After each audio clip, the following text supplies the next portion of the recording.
Now, with all the news in Frankfort the last few weeks, it was time to bring back our Frankfort political insider from InsiderLouisville.com, Joe Sonka. Joe, how are you?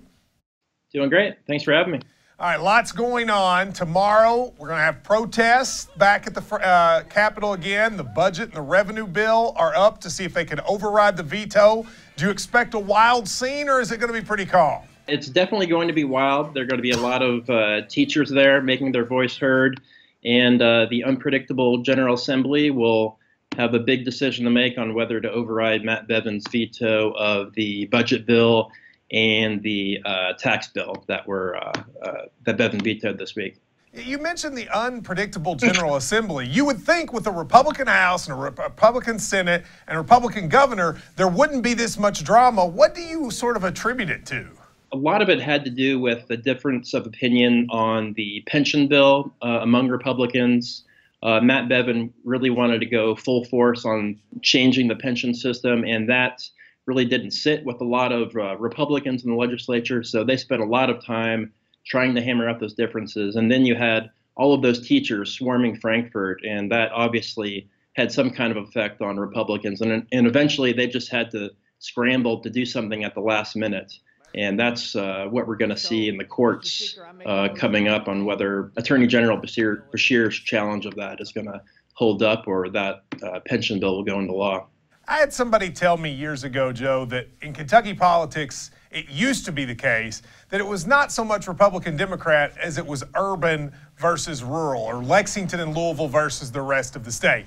And then people thought that when the parties sort of became more polarized, that's not the case. But I really feel like that's some of this, don't you? That sort of the Republicans in the cities are really different on this issue than the Republicans out in the state. Do you agree with that? Yeah, especially when it comes to local school districts. In a lot of rural districts, the education system, public education, is one of the top employers that really drives the economy of those towns. So when it comes to a bill like the pension reform bill that really made a dramatic change to people's retirement potentially and their benefits, that really drove some Republicans to kind of buck and say that they didn't want to go along with going full bore on that as Bevin wanted. So that's definitely one urban-rural divide within the party itself.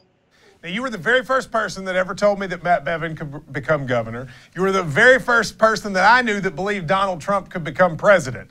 So I always am interested in your opinion. It seems to me that from a personal standpoint, that Matt Bevin and the legislature, even the Republicans, have broken off and that they're not on the same page and don't even get along. Do you think that's the case? I think you could see that when Bevin came out and decided to veto the budget bill and the tax bill. He called it fiscally irresponsible and was just really trashing the product that the legislators had come up with. And the Republican leaders of the House and Senate, they released a joint statement that basically said that Bevin's been kind of AWOL and hasn't really interacted with them. So if he wanted to actually help, he could actually come and talk to them. So there's obviously some kind of major impasse between the two, and Bevin's personality rubs some people the wrong way, and it might be an issue right now with Republicans who maybe think that this could have gone much differently if Bevin had worked with them. I think that's fair to say. So let's just finish with this. I sort of wonder what Matt Bevin's endgame is. I think his popularity has decreased exponentially in the state. He's not raising money to run for re-election. He always gives speeches around the country as if he was some sort of national candidate. A, do you think he runs for governor again in 2019? And B, what is the Matt Bevin endgame, since he seems to almost be antagonizing more and more people in the state every day? That's a question that everyone seems to be asking right now. As far as not raising money for his re-election, last time he basically self-funded, so that might not necessarily mean anything that he's not fundraising, but he is definitely trying to raise his national profile.